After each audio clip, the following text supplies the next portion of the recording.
আল্লাহ রাব্বুল আলামিন সূরাতুল হাদীদের ভিতরে জানিয়ে দিয়েছেন সাবিকু ইলা মাগফিরাতিম মির রাব্বিকুম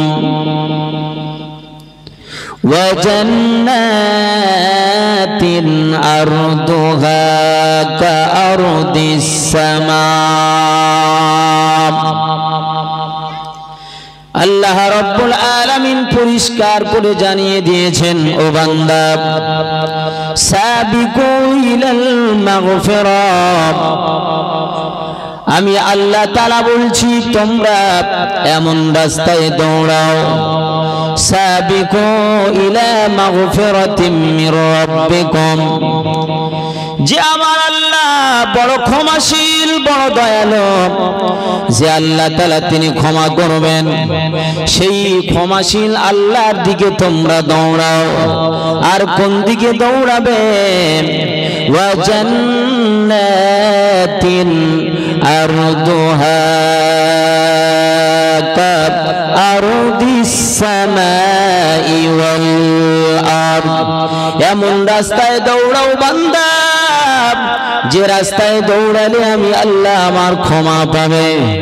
আমি আল্লাহ বলছি আমার জান্নাতের রাস্তায় তোমরা দৌড়াও, যে জান্নাতের পরিধি আমি আল্লাহ তাআলা বর্ণনা করেছি। কাআরদিস সামাই ওয়াল আরদ, এক একটা জান্নাতের পরিসীমা হবে, এক একটা জান্নাতের পরিসীমা হবে আসমান আর জমিনের সমতুল্য। আমি আল্লাহ তাআলা বলছি, বান্দা ওই দিকে দৌড়াও, যেদিকে দৌড়ালে আমি আল্লাহ আমার ক্ষমা পাবে। যে রাস্তায় দৌড়ালেন রাস্তার শেষে আমি আল্লাহ আমার দয়ার জান্নাত পাবেন। উইদ্দাতুল লিল্লাযীনা আমানু বিল্লাহি ওয়া রাসূলিহি, আমি আল্লাহ তাআলা যে জান্নাত বানিয়েছি, উইদ্দাতুল লিল্লাযীনা আমানু বিল্লাহ, আমি আল্লাহ তাআলা যে জান্নাত বানিয়েছি, আমি আল্লাহ তাআলা যে জান্নাত বানিয়েছি, ওই জান্নাতটা হলো যারা আমি আল্লাহ আমার প্রতি ঈমান স্থাপন করেছে আর আমার রাসূলের প্রতি ঈমান স্থাপন করেছে। হযরতে আবু হুরায়রা রাদিয়াল্লাহু তাআলা আনহু বর্ণনা করে বলেন, ইয়া রাসূলুল্লাহ, ইয়া হাবিবাল্লাহ, जन्नत किस चीज से बनी है? या रसूल अल्लाह, या हबीब अल्लाह, আপনি একটুখানি বলেন জান্নাতটা আল্লাহ কি দ্বারায় বানিয়েছেন? আল্লাহ তার মুমিন বান্দাদের জন্য জান্নাত দেওয়ার তিনি ইরাদা করেছেন। আল্লাহ তাআলা তার মুমিন মুত্তাকি বান্দার জন্য জান্নাতি দেওয়ার তিনি পরিকল্পনা করেছেন। সেই জান্নাতটা আমার আল্লাহ কি দ্বারায় বানিয়েছেন? হযরতে রাসূল করিম সাল্লাল্লাহু আলাইহি ওয়াসাল্লাম বলেছেন, ও আবু হুরায়রা, एक सोने की ईंट है और एक ईंट चांदी की है। আল্লাহ তাআলা যে জান্নাত বানিয়েছেন মুমিন বান্দাদের জন্য, আল্লাহ তাআলার সৎ বান্দাদের জন্য যে জান্নাত বানিয়েছেন, ওই জান্নাতটা আমি পয়গম্বর আরবি দয়াত নবী মুহাম্মদুর রাসূলুল্লাহ সাল্লাল্লাহু আলাইহি ওয়াসাল্লাম, আল্লাহ তাআলা আমাকে ডেকেছিলেন, আমি আল্লাহ তাআলার জান্নাত দেখেছি। যে জান্নাতটা আল্লাহ বানিয়েছেন, এক সোনে কি ইট হ্যায় और एक चांदी की ईट है। একটা সোনার ইট আর একটা চাঁদির ইট अल्लाह ताला जिस चीजों से जुड़ी गई है, যে ইটটা জোড়ার ব্যবস্থা করেছেন আমার আল্লাহ, তেজদার মিশকে আম্বার হয়। আমার আল্লাহ তাআলা মিশকে আম্বারের মাধ্যমে একটা সোনার ইট একটা চাঁদির ইটের মাধ্যমে আমার আল্লাহ দয়ার জান্নাত বানিয়েছে।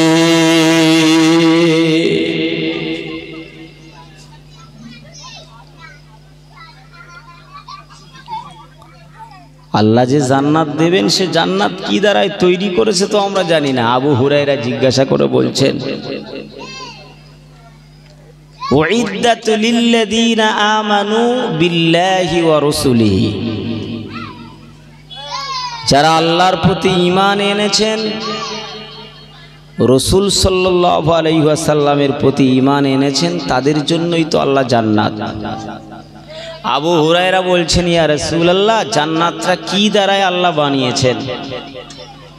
তো আবু হুরায়রার জবাবে রাসূল বললেন, আল্লাহ একটা সোনার ইট, একটা চাঁদের ইট, যে ईट जोड़ार व्यवस्था करेছেন तेजदार खुशबू, वो कंकुरिया जो है वो मोती और याकूत है।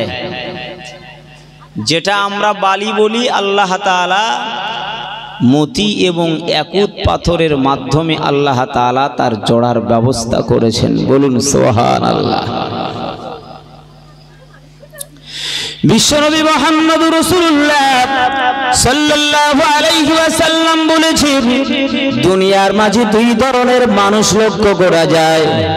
ওয়া আমার উম্মাতুন নিরাম আল কাইয়িসু মান দানা নাফসাহু ওয়া আমিলা লিমা বা'দাল মাউত ওয়াল আজিজু মান আতবা নাফসাহু হাওয়াহা ওয়া তামান্না আলাল্লাহ। দুনিয়ার সব মানুষ বুদ্ধিমান নয়, দুনিয়ার সব মানুষ বিচক্ষণ নয়। আল্লাহর পয়গম্বর তিরমিজি শরীফের হাদিসের ভিতরে বলেছেন, আল কাইয়িসু মান দানা নাফসাহু ওয়া আমিলা লিমা বা'দাল মাউত ওয়াল আজিজু মান আতবা নাফসাহু হাওয়াহা ওয়া তামান্না আলাল্লাহ। তারাই হলো সম্ভ্রান্ত, তারাই হলো শ্রেষ্ঠ। দুনিয়ার সব মানুষ শ্রেষ্ঠ নয়, দুনিয়ার সব মানুষ বুদ্ধিমান নয়। আল কাইয়িসু মান দানা নাফসাহু, তারাই হলো বড় বুদ্ধিমান, যারা নিজেদের নফসটাকে কন্ট্রোল করতে পেরেছে। না না না, গুনার রাস্তায় তারা দৌড়ায়নি, তারা হারামের রাস্তায় দৌড়ায়নি, গুনাহের রাস্তায় তারা দৌড়াদৌড়ি করে না। না না না না না, যে রাস্তায় চললি ঈমানটা নষ্ট হয়ে যাবে সে রাস্তায় তারা চলাচল করে না, তারা তাদের নফসটাকে কন্ট্রোল করে। আল্লাহর পয়গম্বর বললেন, আল কাইয়িসু মান দানা নাফসাহু ওয়া আমিলা লিমা বা'দাল মাউত, নিজেদের নফসটাকে কন্ট্রোল করে আর কি করে, ওয়া আমিলা লিমা বা'দাল মাউত, মরণের পরের সঞ্চয় তারা করে, মরণের পরের সঞ্চয় করে, আল্লাহ তাআলার ইবাদত বন্দেগি করে। না না না, নফসের খাহেসাতের গুনাহ তারা করে না, নফস যেটা বলে সেটা তারা করে না, নফস ভালো জায়গায় যেতে বলে না, নফস কোন দিনের রাস্তায় চলতে বাধা সৃষ্টি করে, এমন তারা নফসের খাহেসাতের গুনাহ তারা করে না। আল্লাহর পয়গম্বর বললেন, ওয়াল আজিজু মান আতবা নাফসাহু হাওয়াহা, তারাই হলো বড় বোকা, তারাই হলো বড় নির্বুদ্ধিমান, যারা নাকি নিজেদের নফসের খাহেসাতের চাহিদা পূরণ করে, নফস যেটা বলে সেটাই সে করে, নফসের খাহেসাতের গুনাহ করে আর কি করে, ওয়া তামান্না আলাল্লাহ, সারা জীবন গুনাহ করে অথচ আল্লাহ রহমতের আশা করে। না না না, পয়গম্বরে আরবীর সুন্নতির খেলাফ কাজ করে, পয়গম্বরের আদর্শ মানে না, পয়গম্বরের সুন্নত মানে না, অথচ মরণের পরে নবীর শাফাতের আশা করে।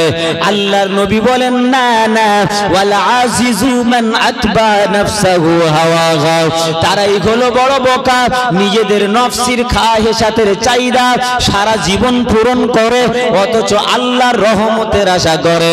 জীবনে কোনোদিন নবীর সুন্নত মানে না, জীবনে কোনোদিন নবীর আদর্শ মানে না, অথচ তারা আমার নবীর শাফাতের আশা করে। আল্লাহর নবী বলেন, এরাই হলো দুনিয়ার মাঝে সবচেয়ে বড় দুর্ভাগ্যবান।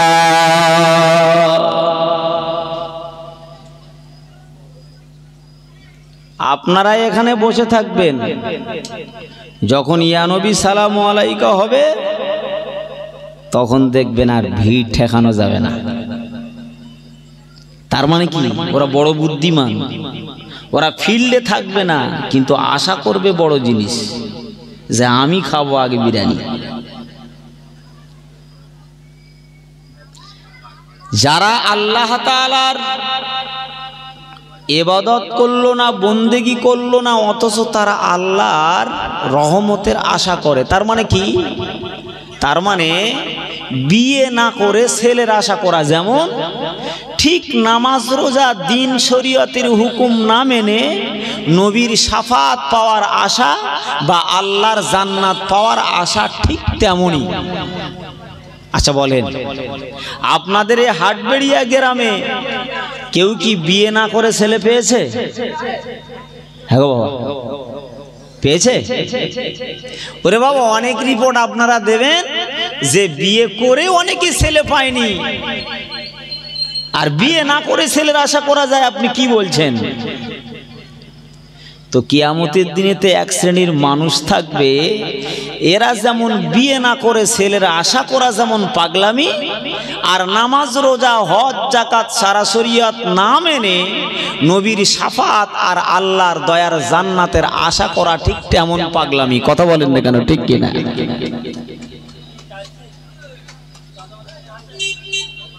ঠিক তেমন পাগলামি ছাড়া আর কিছু নয়।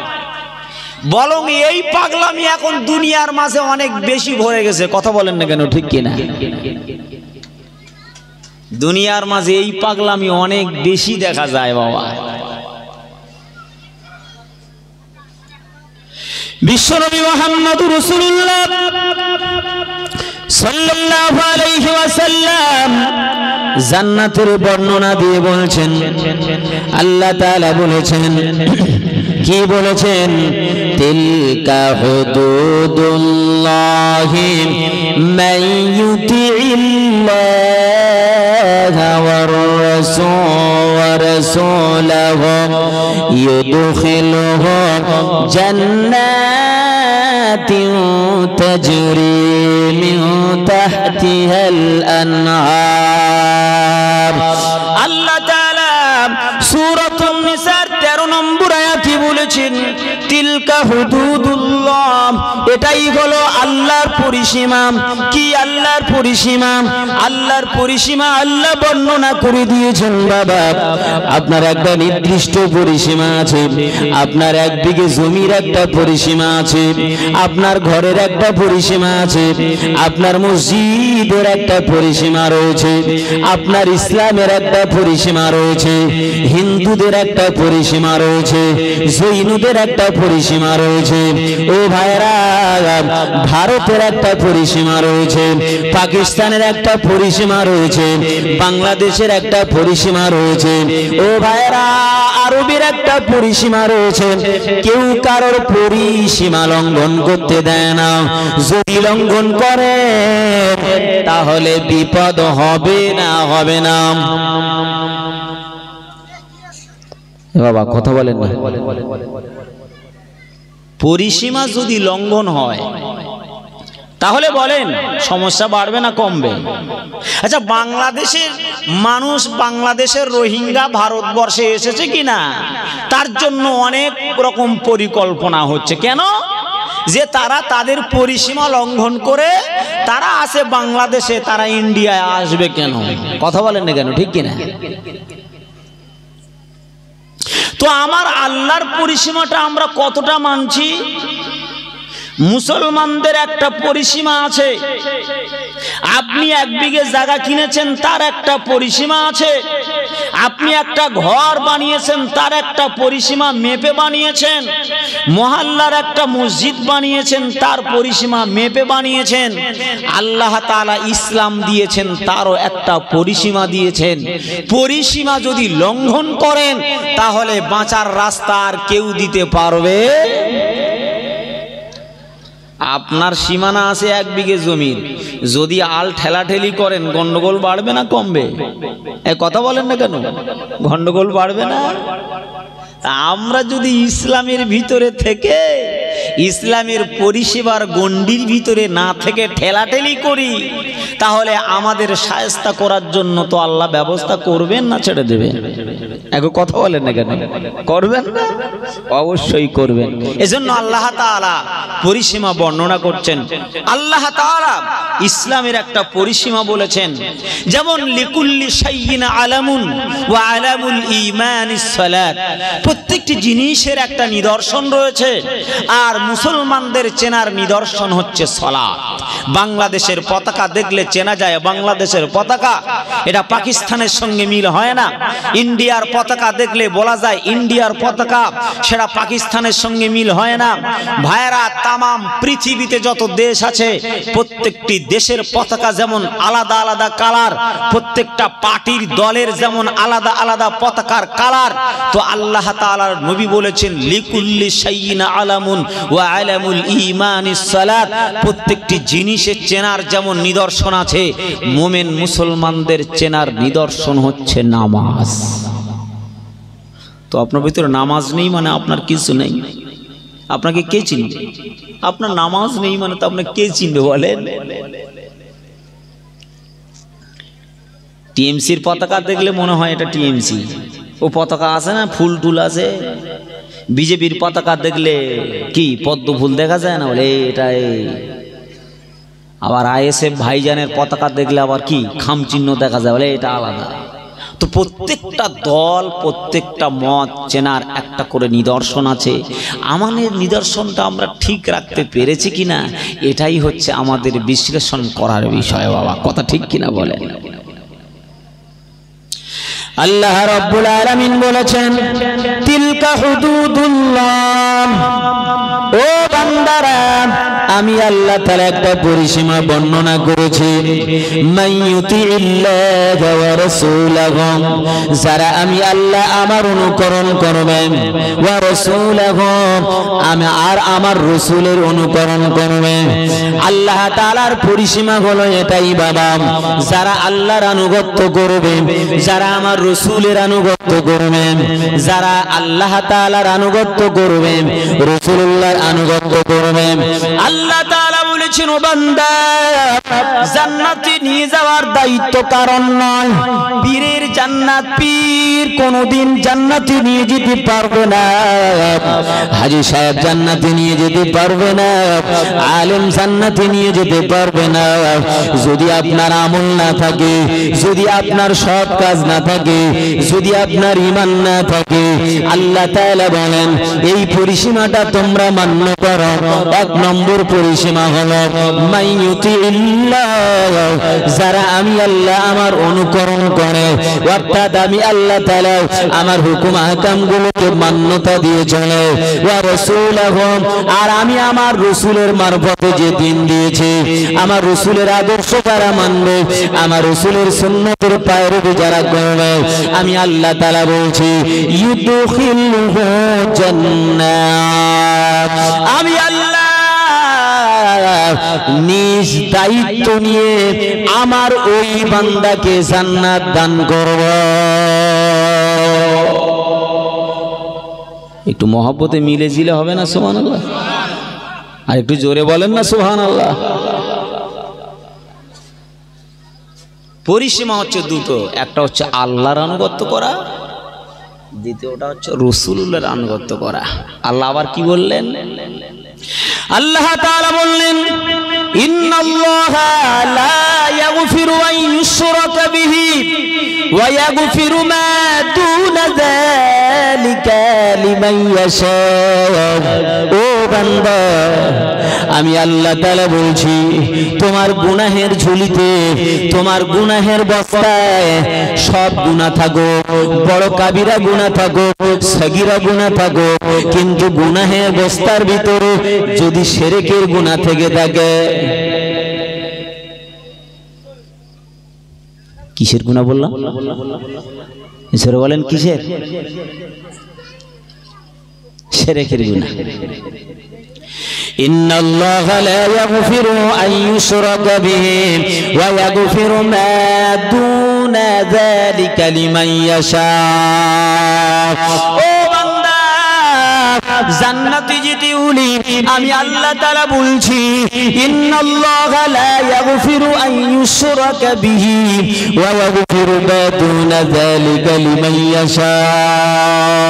বান্দা অনেক গুনাহ করেছে শয়তানের ধোঁকায় পড়ে, অনেক অন্যায় করেছে শয়তানের ধোঁকায় পড়ে, অনেক অন্যায় করেছে সারা জীবনে। আমি আল্লাহ তাআলা বলছি তোমার গুনাহের ভিতরে যদি শিরকের গুনাহ না থাকে, তোমার গুনাহের ভিতরে যদি শিরকের গুনাহ না পাওয়া যায়, আমি আল্লাহ তাআলা আমার একটা নাম হলো গফফার, আমার একটা নাম হলো সব্বার, আমি আল্লাহ তাআলা আমার একটা নাম রহমান। আমি আল্লাহ তাআলা বলছি ওয়া ইয়াগফিরু মা দুনা যালিকা লিমান ইয়াশা। আমি আল্লাহ তাআলা চাইলি তোমাদের তামাম গুনাহ খাতাগুলোকে মাফ করে দেব।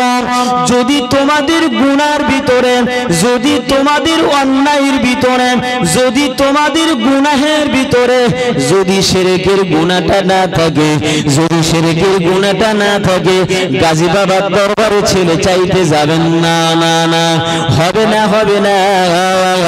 আল্লাহ তাআলা ওলি বান্দা খাজা আজমিরের দরবারে গিয়ে সন্তান চাইবেন না। ভাইরা ফুরফুরা জমিনে গিয়ে দাদা হুজুর মাজারের কাছে গিয়ে আপনি সন্তান চাইবেন না, কারণ সন্তান দেওয়ার মালিক আমার আল্লাহ। যদি আল্লাহ ছাড়া কারোর কাছে সন্তান চান তাহলে শিরক করা হবে।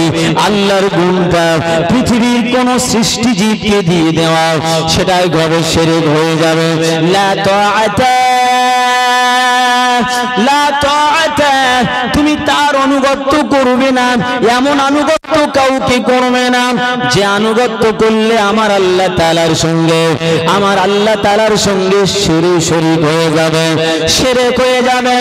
তাহলে ওই গুনাহটা আমার আল্লাহ মাফ করবেন না, বাদ বাকি तमाम গুনাহ খাতাগুলোকে আমার আল্লাহ মাফ করে দিতে পারে।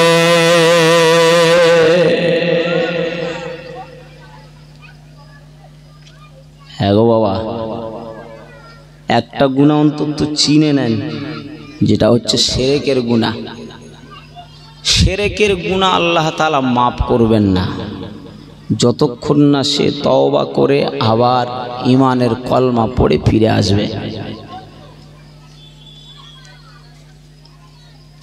হযরত আবু হুরায়রা জিজ্ঞাসা করে বলেছিলেন, ইয়া রাসূলুল্লাহ, जिससे जन्नत बनी है, যেটা দ্বারা আল্লাহ তাআলা জান্নাত বানিয়েছেন, एक सोने की ईंट है और एक चांदी की ईंट है, ওই জান্নাত আল্লাহ আপনি কাদের জন্য বানিয়েছেন? আল্লাহ তাআলা বললেন, ইন্নাল জান্নাতা লিল মুত্তাকিন, আমি আল্লাহ তাআলা ওই জান্নাতটা বানিয়েছি আমি আমার মুত্তাকি ইত্তেকাব মুত্তাকি বান্দাদের জন্য। ও আমার সাহাবীরা, আল্লাহর নবী সাল্লাল্লাহু আলাইহি ওয়াসাল্লামের হাদিস আবু হুরায়রা বর্ণনা করে বলেন, ও আবু হুরায়রা, আল্লাহ তাআলা আটখানা দেওয়ার জান্নাত তৈরি করেছেন, আর আমি রাসূল বলে দিয়ে যাচ্ছি এমন একটা আমল যদি কেউ করতে পারে তাহলে ওই ব্যক্তি মরণের পরে আল্লাহ তাআলা আটখানা দয়ার জান্নাত খুলে দেবেন। যে জান্নাতটা সে মনে চায়, যে জান্নাতটা সে মনে চায়, সেই জান্নাত থেকে সেই দরজা থেকে জান্নাতে প্রবেশ করতে পারবে। আল্লাহ নবীর সাহাবী হযরত আবু হুরায়রা বর্ণনা করে বলেন, আল্লাহ নবী বলেছেন, মান তাওয়াদ্দা লিস-সালাতি, যে ব্যক্তি ওযু করবে নামাজের জন্য, যে ব্যক্তি ওযু বানাবে নামাজের জন্য, ফাকালা আশহাদু আল্লা ইলাহা ইল্লাল্লাহ ওয়া আশহাদু আন্না মুহাম্মাদার রাসূলুল্লাহ, আশহাদু আল্লা ইলাহা ইল্লাল্লাহ ওয়াহদাহু লা শারীকা লা ওয়া আশহাদু আন্না মুহাম্মাদার রাসূলুল্লাহ। আল্লাহর কোন নামাজি বান্দা যখন সে ওযু বানাবে, ওযু বানিয়ে সে যদি বলে আল্লাহ তাআলার একত্ববাদের সাক্ষ্য প্রদান করে, আল্লাহর নবী বলেছেন ওয়া আবি হুরায়রা,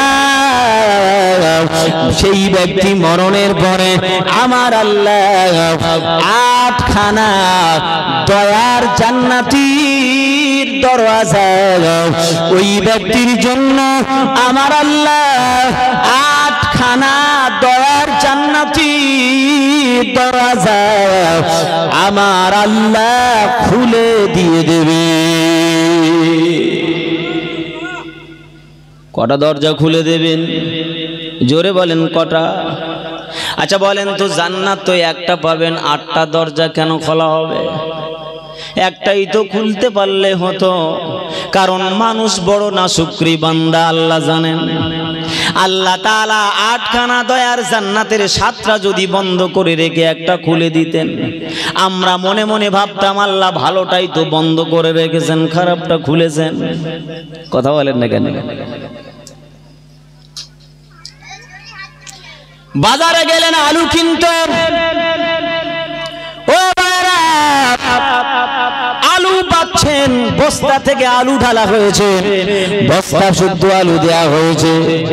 ভাইরা আপনি যদি দোকানদারের বলেন দোকানদার বেচে দেন, আপনার মনে যদি একটা খারাপ আলু ঢুকে যায় তাহলে সাথে সাথে আপনি রিটার্ন আনবেন। বাবা ও দোকানদার, আপনি কেন পচা আলুটা আমার ভিতরে দিলেন?